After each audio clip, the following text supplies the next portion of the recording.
Before you begin, you may wish to find yourself a comfortable, safe space where you know you will not be interrupted, not be interrupted, not be interrupted, not be interrupted, not be interrupted. Welcome everybody to the latest edition of RebelHeart Tarot Talk, and today we have an amazing guest. It's Alexia Elliot, someone who I've known for quite some time now, and who agreed to star in the cards as the Hierophant card. So we're going to be talking to her about what she thinks of the card, how she gets on with it. Well, she's not had a deck yet, but how she might see herself reflected within that, and how she enjoyed the process of becoming part of the card. And then I guess we can give our reflections back. So welcome, Alexia. Thank you for having me. Sorry, that felt very formal, giving me your full name there, Lex. Well, it's there's Lex and Alexia. It's so I just kind of, and sometimes an Alex, which I'm not so keen on, but like you, Niki, I answer to most things. Answer to most things. All right, so thank you for being here. And I guess what we'll do is we'll get straight cracking on. We have some questions for you. Obviously, we're so grateful that you lent your body and your amazing wardrobe and personality really to the cards, because one of the things that we found when we were creating these cards is that they really began to fit with the person whose body was kind of within them. And you are very much, in my opinion, a Hierophant. You know, you're somebody who people come to for wisdom. So perhaps you could just begin by telling us a little bit about who you are and what you do. And you think I'd find that easy, wouldn't you? Because I've been doing it for so long, but it feels like the longer I do it, the more difficult it becomes. Well, I guess I'll start with what I've been doing this weekend. This weekend, I started training people to do similar work to me, and the course is called the Sacred Alchemist Practitioner Training Course. And so that's the title that I'm kind of using at the moment. Is I practice sacred alchemy, and sacred alchemy is, for me, it's a blend of hypnosis, shamanism, kind of, there's a strong Jungian kind of undertone to that. And so I guess I market myself really as a hypnotherapist and as a sacred alchemist, but really what I do is I feel like I'm more of a swampland navigator.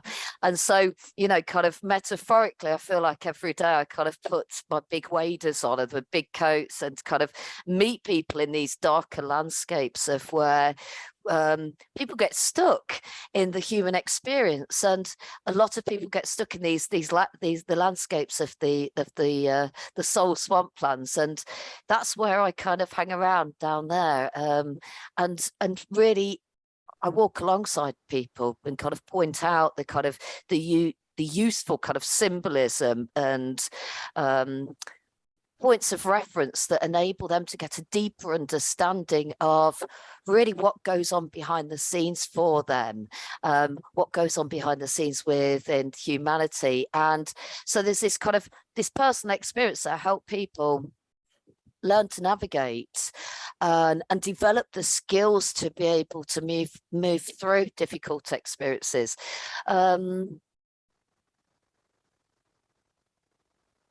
Yeah, that's kind of what I do. There was something else to that, but it's disappeared. But it will come back. Menopause is kicking in. You totally embody that card, then, don't you? But kind of, when we were making them, Alice was like, "I know who needs to be the Hierophant," and you were like, "Yeah, you were that person." Well, it's interesting because I love the card, by the way. I just think it's so beautiful, because Alice had sent me there was 3, and I was just like, these are really, really gorgeous and very seem so usable as well. It's kind of the symbolism is there, but it's not as obscure, is it, as some of the kind of the older tarot cards. And I just thought the simplicity and the colors, and I just thought it was lovely. But I thought I better kind of do my research here and just kind of read up on the Hierophant before I speak to you, so I don't make myself look an absolute twit. And as I read it, I was like, oh God, this is actually quite bang on, isn't it? I mean, certainly when I got to kind of the reverse side, I was like, yeah, that's me. Yeah, it's just, yeah, what I wanted to ask you, what made you choose the vulture? Well, strangely, that was there. And I don't know, how did we get to the vulture? Did you ask me something about that? I don't know where the vulture came from. We kind of asked everybody who was going to take part in the cards what they'd like their head to be. So some people said, we trust you, you do whatever. Some people had very specific ideas, and yes, you came up with the vulture, and it was kind of like, you know, yeah, it's not, you know, it's not necessarily an animal that you would kind of be drawn to in the fluffy cute sense. It's kind of, you know, it's got a lot of baggage that it carries with it, hasn't it? Yeah. Well, I am quite fascinated by them, and I've spent a lot of time in West Africa, and there's this kind of like big crews of vultures that hang around, and well, I just love the kind of the look of them. They kind of look like kind of old strange kind of wise creatures in one way, but I've seen them kind of devouring flesh, and that's fascinating in itself. But I do seem to have a kind of a resonance with the vulture, and from a shamanic perspective, I've worked with vulture as a power animal. But what fascinates me about vultures is I think that they're wonderful kind of cleaners of the earth, and but in a way that's you, isn't it? If yes, it's your work, you're kind of actually, you know, now I've heard a bit more about what you do.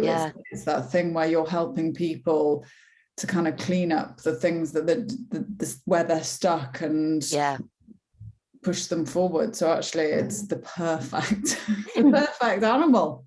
It really is. And there's this the kind of a phrase I often use in therapies is like, we kind of need to recycle this. So there's things that might be problematic, say guilt or shame, and we live in a world where we're like, oh, we need to banish it, get rid of it. Whereas I'm kind of like, no, this is alchemy. What can we do with this emotion? So that kind of that vulture energy of mine is, if I'll find something that feels very shitty and uncomfortable with somebody, I zoom in on it to their discomfort. But that's where then there's something transformative, because we start to reframe it, and people get a lot of freedom from that.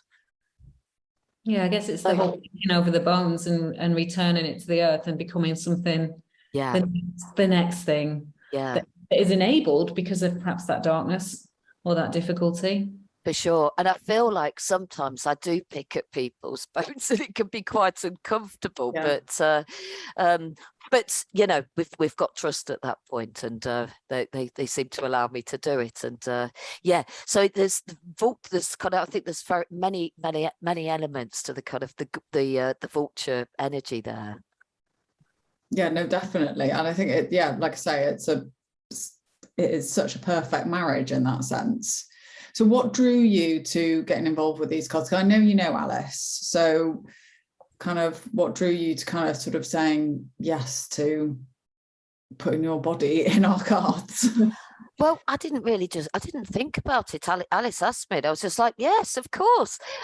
It just sounded like such a great idea, and I love the calibration of that, but also no, that's not calibration, collaboration, the collaboration of that. But equally, you know, it's, I know Alice is fantastic at what she does. And so I was not going to refuse that offer. It was a great opportunity, and really fascinating to see where she was going to go with this. It's been a major adventure. Honestly, the whole thing has been so exhilarating, I would say, you know, from going, and I think Niki would agree, from going from working on our own, kind of doing, you know, Niki doing her art and doing an MA, and me doing my cards and my books, and both of us having quite young children during this whole process, and kind of trying to reform and re-find yourself, and you're constantly trying to do it on your own a lot of the time. So then coming together and actually just getting on and having similar ideas, and even when we didn't have the same idea, just working it out really peacefully and fruitfully. The whole thing has just been such a pleasure. And the people who've been involved have been so generous and like interesting and intriguing. You know, I would probably never put a vulture head on the Hierophant. It wouldn't have occurred to me, but thank God, you know, it really works. Yeah. And the outfit was amazing. And actually, when we were placing you in the card on the books, because I was trying to take pictures of books, I'd got them on the stairs, I'd put them all over the place, trying to take a picture so that we could make it look interesting, and then just happened across this sort of haphazard kind of feel to it with this open book on the top. And this picture, when you sent it through, it was like you were actually, there's a couple of pictures where they've been seated and it's just been like the perfect kind of, it's like you were actually on the books, and the way your skirt formed. And it was just, it was just, the light fell on it. It was just amazing. It was, I know I need to put that up, don't I? So I can, it was just such an amazing point where you kind of put it together and go, oh, that's, it's meant to be that image.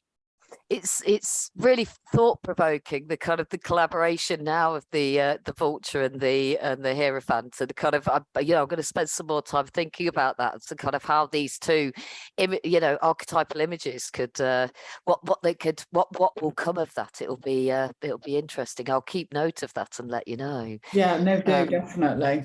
Should we have a little read from, I'll read to you because each one is a page. Yeah, that would be great. The Hierophant is from this particular deck. So, keywords. So we have set it out slightly different than we have like personal prompts and affirmations. And hopefully the way I've written it will enable people to take power from it rather than feeling like they're being squeezed into some kind of hierophantical structure. So keywords: spiritual guides, teacher, wise advisor, rules, and personal growth. The meaning: the Hierophant offers wisdom that goes beyond your current life experiences. In the past, this was likely to be from a holy person. In our modern world, the Hierophant is found in the form of a professional, such as a teacher, a lawyer, a doctor, or a therapist. To progress in life, we must at times seek out the gathered and esteemed knowledge of others, both individuals and collectives. These humans bring to us the divine words, intellectual understanding, and studied wisdom that is necessary for our comfort and personal growth. The Hierophant connects us with spiritual and moral answers that are worldly and established. As you apply their teachings and musings to your life, you will better create your own divine connections and expand your ability to think with clarity. The Hierophant assists you to pick over the bones of your life and flesh them out with scholarly, respected understanding.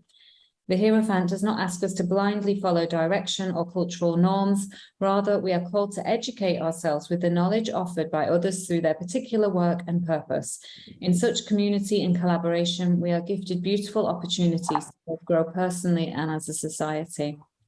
So the personal prompt: in what areas of my life am I in need of guidance? Who might I approach to help steer me? And power affirmation: I open my heart to the wisdom of others. So kind of little in a nutshell. And I think you've really studied as well. So I know you've gone out, you've worked with shamans, but you've also studied. And I think that's kind of indicative of all these books. Perhaps you could tell us a little about your personal spiritual path. How do you get to be the Hierophant? Well, it's a good question. I think for a long time, because I felt kind of an inner conflict for probably the first 10 years of my work as a therapist, because I don't have an academic background. You see, my background really is quite a different path to, but not unusual for therapists. But my background was, and I feel that my greatest teaching preparing me for this was being in an abusive relationship for 10 years. And that abusive relationship was really very challenging, to the point that, well, I think I'm quite lucky to be alive. It was quite brutal. I spent a lot of time in isolation, being locked up and controlled really quite strongly. So towards the end, I mean, I'd kind of, I've got long-term kind of damage to my neck because of the the brutality that I experienced, but I was also ended up on kind of crack cocaine, and life was very dark for me back then. And during that time, I had a mantra. This was probably the only positive affirmation I was using at the time. Was as long as I've got breath in my body, I'm okay. I can do this. As long as I've got breath in my body, I've got a chance. I can make a difference. And so that little kind of affirmation seemed to be just enough of a guide rope to go, you haven't got anything, but if you've got breath, you've got a choice. And so somehow that affirmation managed to get me out of the deepest, darkest swamp lands where, you know, I think I kind of encountered a lot during those times, and because of the kind of the drug uses, I experienced things such as kind of, well, I experienced psychosis, and you know, had heard voices and kind of had quite a lot of weird visual experiences, and at the time that was all very disturbing. But in this part of my life, that experience has been really very rich to me, in the sense that, yes, I could still feel sad about the fact that I didn't get to kind of go and read all the big books and do the big academic study. But the richness of that experience, the lived in experience of that, is that you can't buy that. You can't get it from a degree, you can't get it from a book. And it's like, so there's this, and the authenticity and the connection that I'll get when I'm working with clients, I think is very much based on the fact that I can really feel like I can walk alongside people in those difficult times. So everything kind of started there. I left home at 15, and my work, that was kind of like I have to refer to it as my Dorothy moment, drawing upon the kind of the story of the Wizard of Oz. I left Kansas at that point and went into the weird world of having to deal with the strange witches and demons. But after I finally got out of that, I went on to study psychology, and I'd already kind of been involved in the mental health services. I'd got involved in mental health from the age of 15. I'd been working with old people, and I worked in psychiatry, acute psychiatry for the NHS. In between all of this abuse and drug use, I don't know how I managed to kind of keep the two lives going. At one point it did collapse, and I lost my job, which was probably better for us all. So I'd got this background. I went off, after I'd kind of got off the crack and got rid of the crazy men, I went off to study psychology, and that was great, but I found it very limiting. So that was my kind of me dipping my toes into academia, and there was some very good kind of foundational things that I took from that, and I got a lot of confidence from that in order to be able to read more. But I also found it very limiting and a bit vague, really, based on what I'd experienced. So from there, I went on to study hypnosis and NLP, and then the shamanism came into my world. And that kind of, I came across shamanism as more in a formal way from year 2000, and by 2005 I'd gone to Iquitos in Peru, and that's where I kind of participated in my first ayahuasca ceremonies, and I was there for about 3 weeks in the upper Amazon, kind of drinking a whole host of different psychoactive medicines. Sometimes it was pleasant and sometimes it was absolutely horrific, but people always say, would you do it again? I was like, yes. When the time is right. It's certainly not something you want to do just for fun.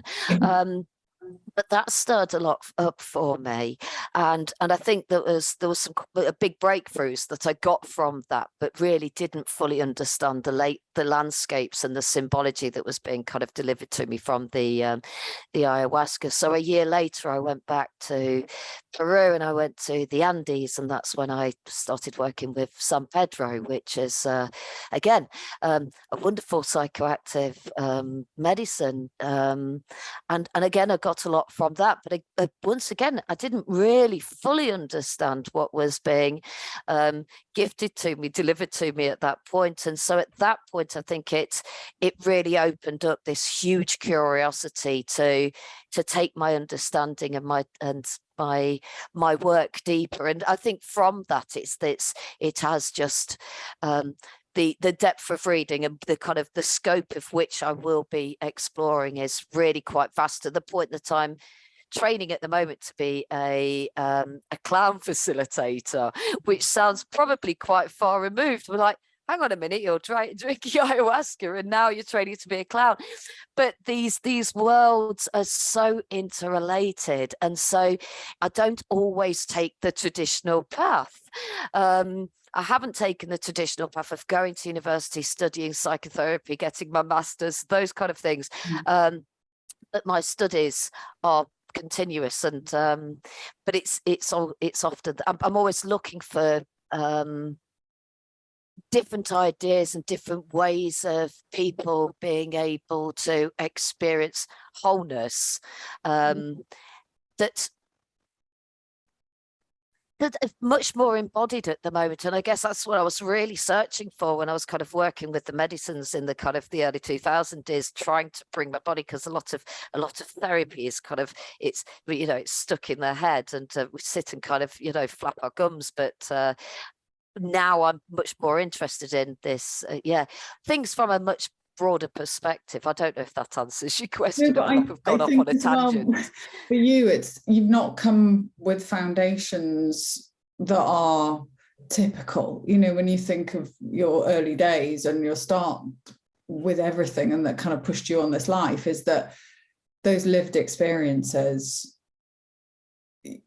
I think you end up with a better understanding of life and other people and what people are going through when you've lived something so extreme, that in a lot of cases can crush you. So to actually be able to build yourself out of that and to use something for change and for good and helping others is just, wow, what a story, woman. What a story, bloody hell.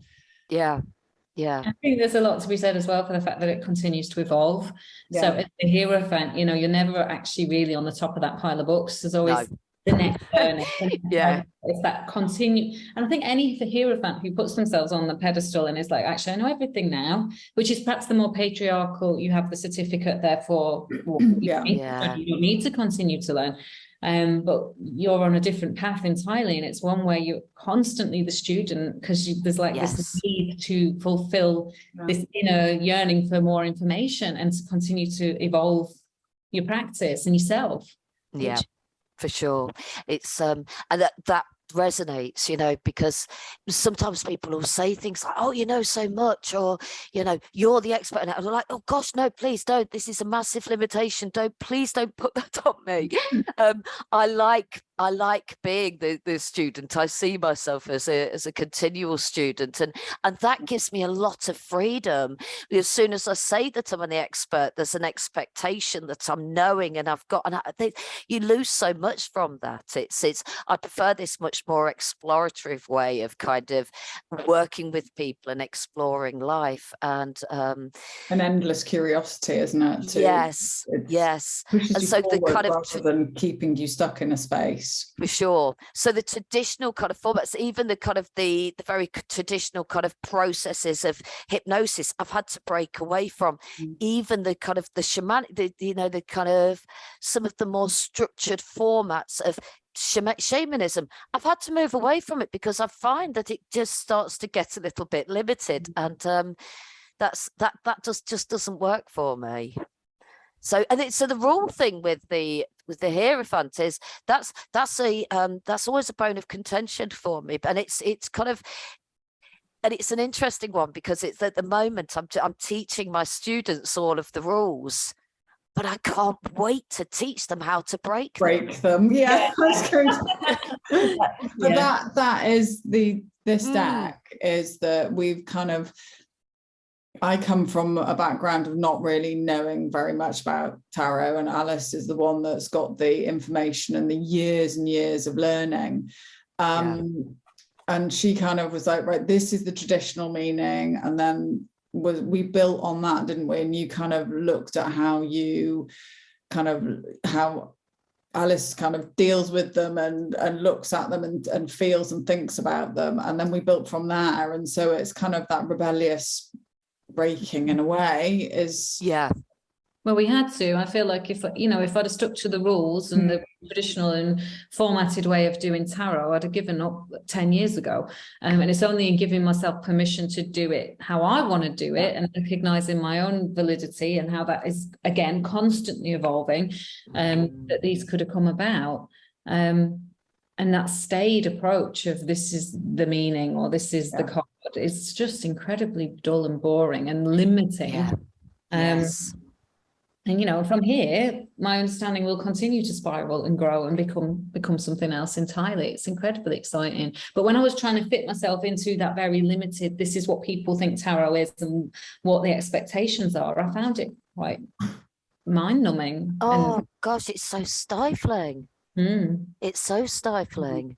And then we get into that kind of comparison thing, and it just destroys your creativity. But how can we have growth and movement if we stay stuck within these kind of agreed ideas? But it takes a lot of bravery to move through that as well, because you're moving away from groupthink. And of course, people that are very invested in the original idea, well, it can really piss them off, can't it? Well, that remains to be seen once these cards come out in the world. There may be some backlash, but I think they also speak to something that very much based within our lives, within the people we know, the domesticity, and I think that will then appeal to a different audience. And it might be the people who are mired in the traditional and not going to want that audience to get involved in their magic, because people get quite precious, don't they? Absolutely. I think the more the merrier.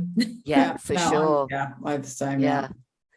I'll certainly be getting a pack, and I've got to experiment with them, with kind of using them with clients and see where that goes. I was going to ask, so do you use tarot on a sort of daily basis? Or No. Very, very rarely, and it would only be that I'd probably use one of the cards because I want to pick out some of the symbolic meaning to it, or wanting to kind of see what it means to a client. But I don't use tarot. It's certainly, and I think it's beautiful, really fascinating. But it's not something I've studied in depth. And what I actually do is send clients over to Alice. I like that kind of, the fact that you're kind of involved in it, and you have your spiritual path and your connections, but everybody's different, aren't they? And it's that seeing where it goes, if you fancy it or you don't fancy it. It's just well, I think it's handy. I mean,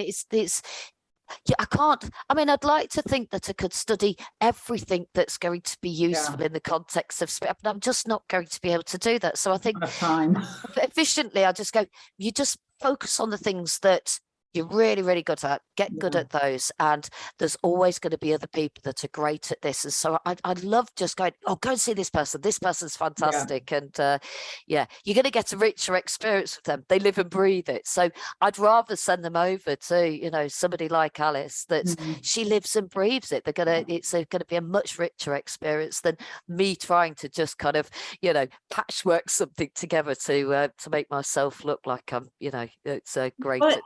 Yeah, I was going to say vice versa. I've trained with you. I trained and we did hypnotherapy. We did all kinds. It was really magical, actually. That course, it went on throughout my first pregnancy. And I was pregnant through a shamanic journey with you. And I, saw a lion jump into my stomach. And I kind of was like, I'm definitely pregnant, and did the test the next day. And I was, and that I'll never forget. And, and that child is a quiet lioness energy going on. And that was, but I, for a while, tried to dabble in all of those things. And it was only, and I think you used to call me the tarot queen long before anyone else did.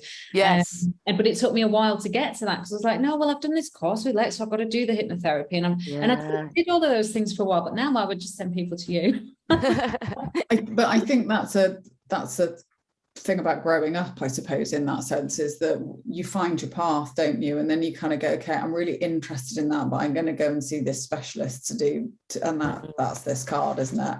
It's that you go to the specialist for that part, and you can not say dabble in it, but you can kind of experience it. Yeah.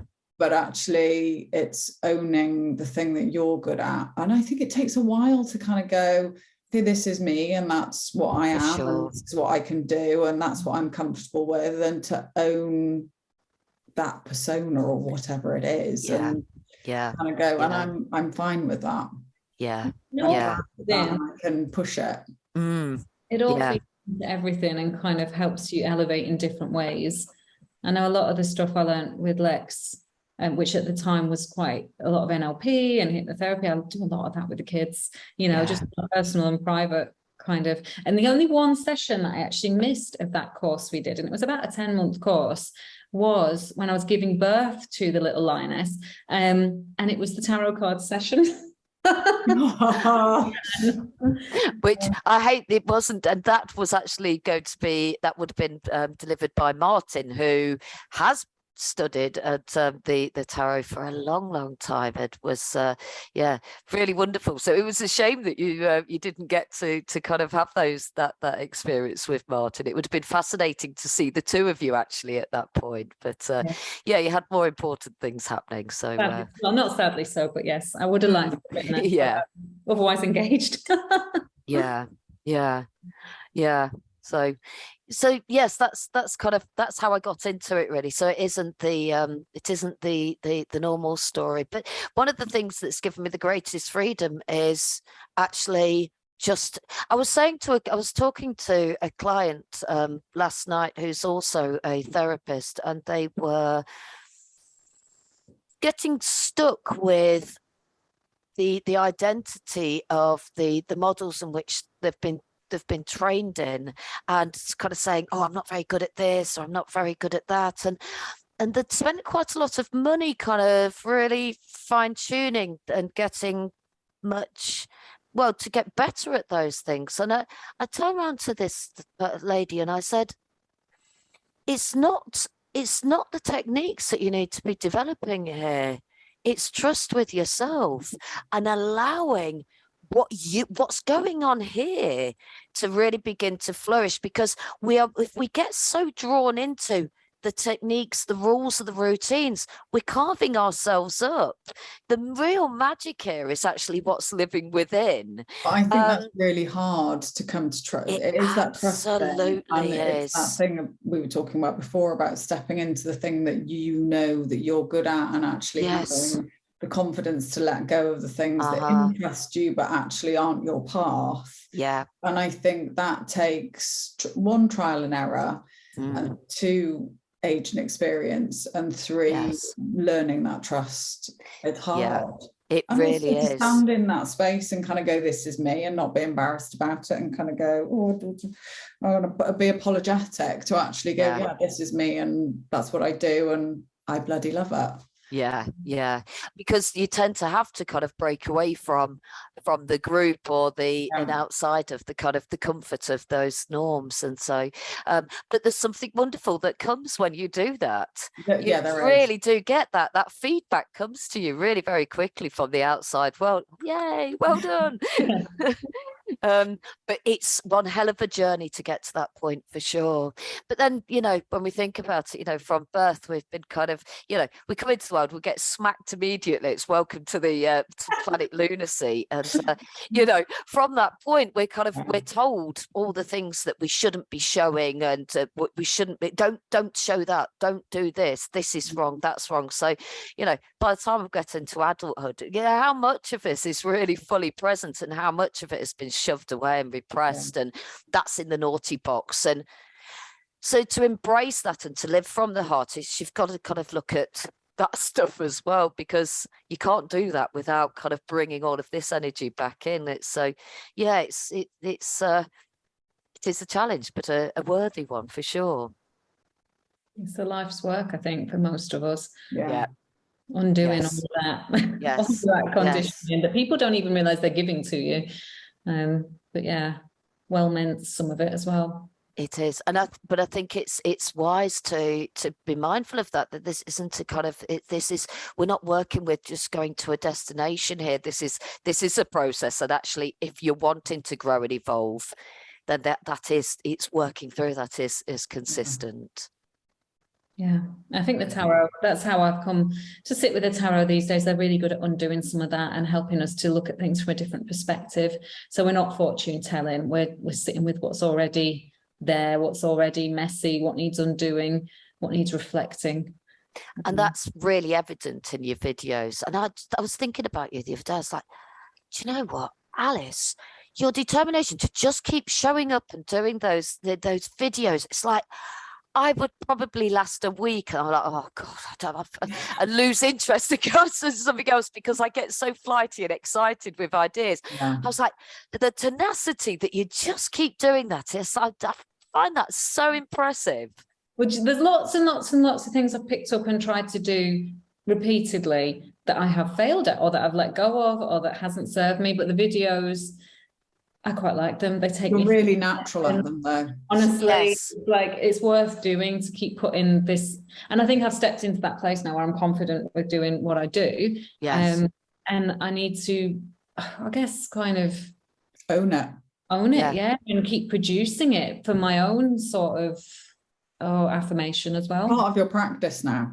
It is, and I quite enjoy it. And I guess that's the thing, when you do something long enough, it keeps coming. I'd miss doing it. Obviously, I want the RebelHeart as well to be out in the world and for people to see it. And so there's that, the social media thing, and the repeated showing up is kind of essential. There's a real sense of commitment from that. And I just out of curiosity, how much do you think that sense of commitment has enabled your growth?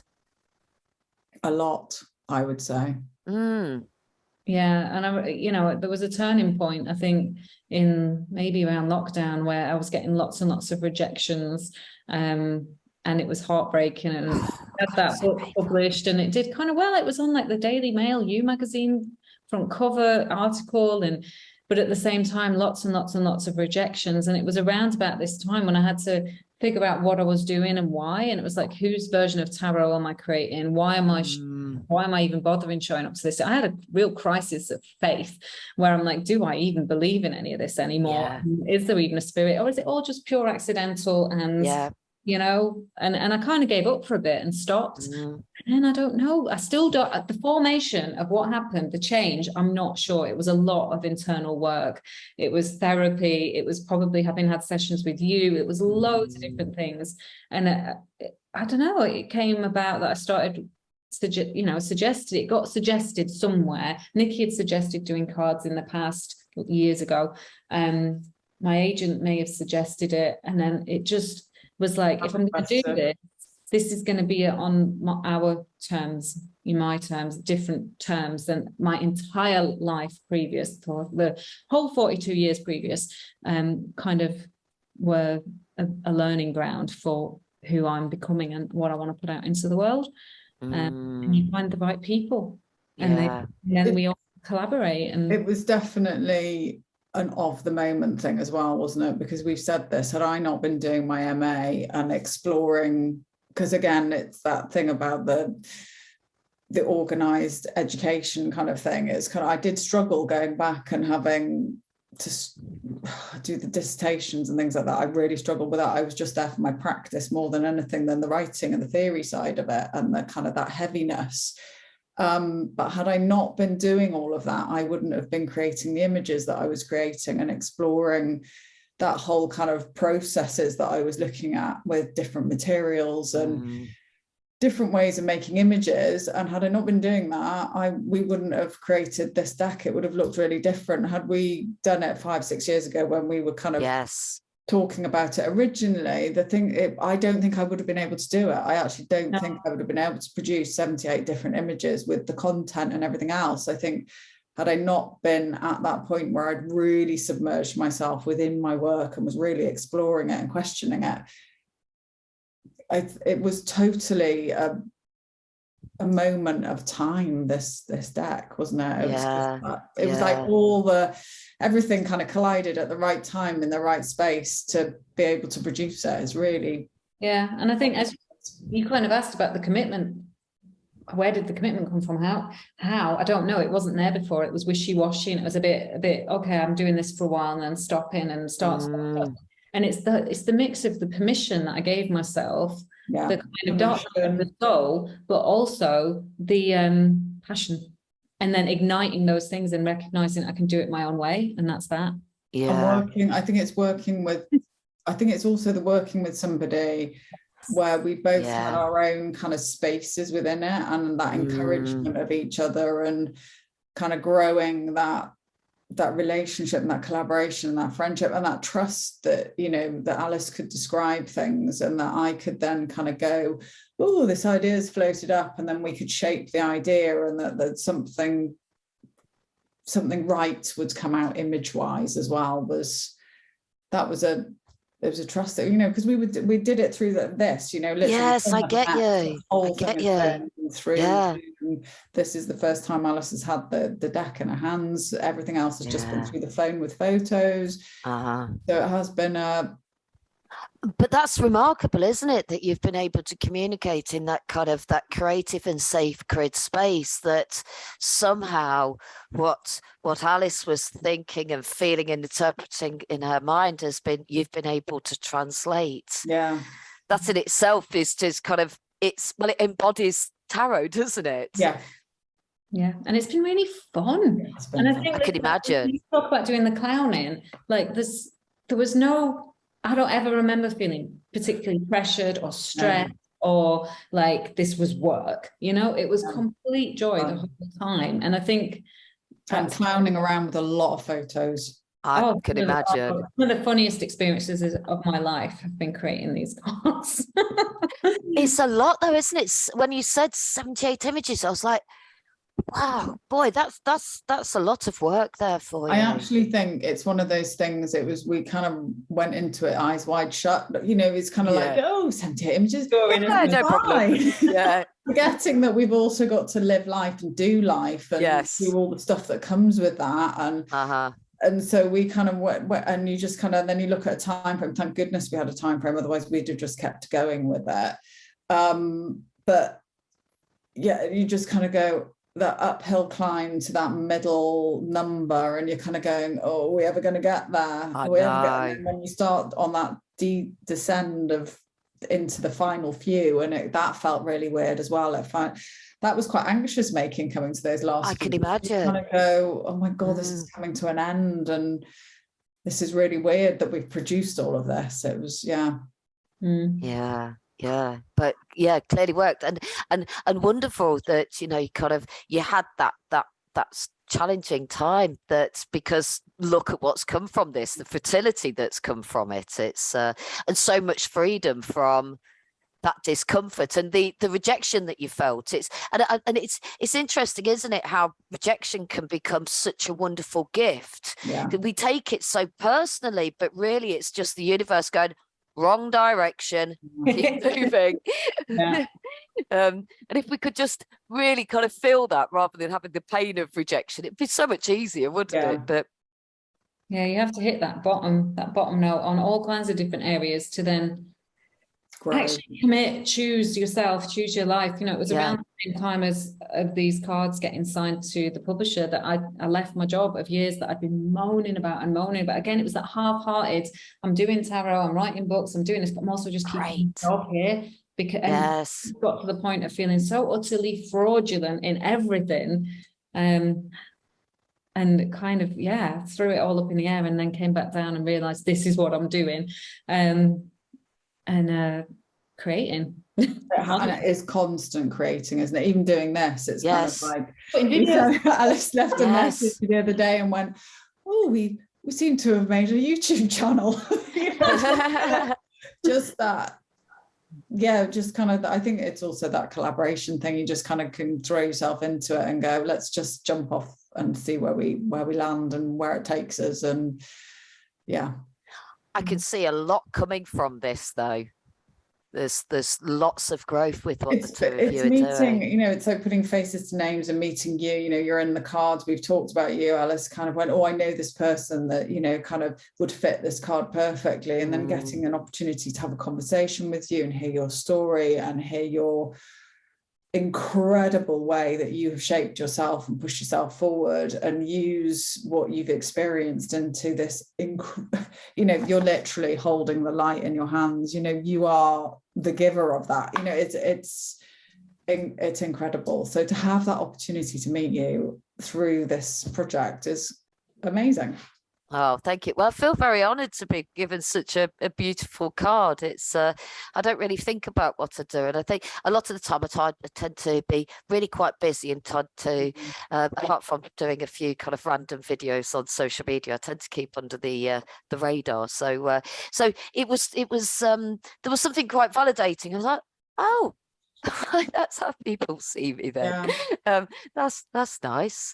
I often, it was interesting because it kind of struck me I said to some students at the weekend, I said, you know, really, I often feel like I'm a bit of a priest, really, not that I go around kind of, you know, baptizing babies and marrying people, but more so that, you know, I sit and I listen to people's stories, and often I'm the very first person that they've ever shared that with, and you know, sometimes that is all I do is sit and listen to stories. There's nothing more, no big techniques, nothing. It's just sitting and holding space and allowing people to share.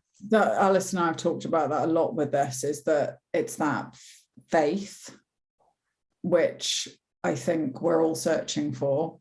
And also that connectivity and community and connection out. And I think the pandemic has kind of pushed up the need for that even more, is that connection, and that having people to hold space is a really worthy thing.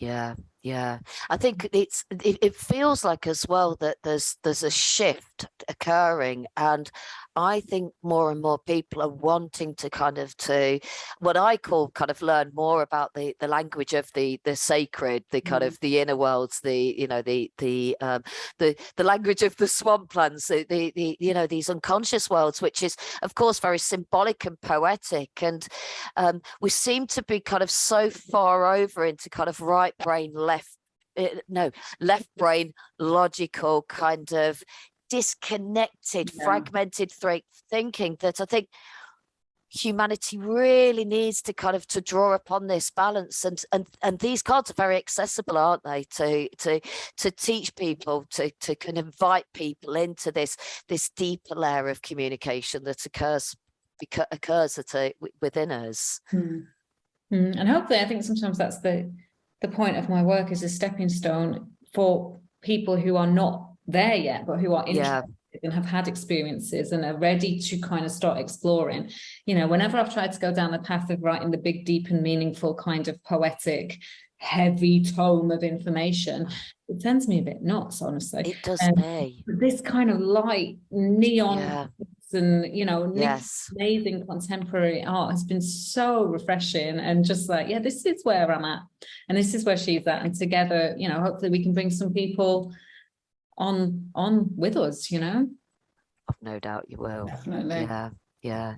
So just out of curiosity, are there plans for things beyond this, or is it, am I kind of, you know, racing too quickly here? There's always plans. There's always plans and things afoot, isn't there? And I think, you know, we do, our brains never stop, which is why it's been nice getting hold of the cards. You know, now we've got them, we can actually start talking about them and kind of putting some of the things that we've been thinking about into action. So I'd love to do an oracle deck with Niki, and you know, like it just probably nature cosmic based, and just be able to pull in some other stuff that perhaps, you know, the tarot do touch on everything, of course they do, 78 of them, but I feel like an oracle deck me too. So watch this space. And, well, I'll put an order in for power animal cards as well while you're there then. Oh, right, okay, yes. Well, I've done my animal paintings as well. See, that's something I'd like to kind of do something with at some point. But keep creating cards if you're up for it, Niki. Yeah, I'm always up for it. So if it's making, I'm up for it. Yeah. I love the colours, the imagery. It's all of it. It's I think we were going for that. Telling everyone to buy them. Yeah, we were trying to go with something a bit more contemporary, a bit kind of, I find it's that thing I keep going back to with the Rider Waite, and I know they're the classic traditional ones, but they really, some of the imagery really makes me feel very uncomfortable, and it kind of makes me think of that whole Chaucer's Pilgrim Progress and the kind of Middle Ages and a lot of cruelty, and that's where my head goes when I look at them. They feel really dark, so I was kind of going the complete extreme with fluorescent colors and really bright, and those animals where I think there's something really easy about animals in the sense that they are just who they are, and they don't expect anything more than them being themselves. And we carry as humans so much baggage that we have to present this, or we have to be that, and you have to sit in these little cupboards or squares or boxes or whatever. And animals are just like, oh, I want to lie in the sun, I'm going to lie in the sun, I feel a bit peckish, I'm going to go and explore that. And there's just that wonderful connection with animals. Totally. And there's so much honesty and authenticity, you know. I keep hens, I'm absolutely crackers about them, but you know, sometimes they just walk past me and just take a shit right next to my foot. I absolutely love that. Yeah, we've got seagulls here. I think they actually use us as target practice sometimes. Yeah, and I was like, yeah, she just wanted to go to the toilet. She's not bothered if I see her or not. I'm just doing it here, and I love the freedom of that. There's something really quite. I just feel like they're little reminders for me to remember our humanity.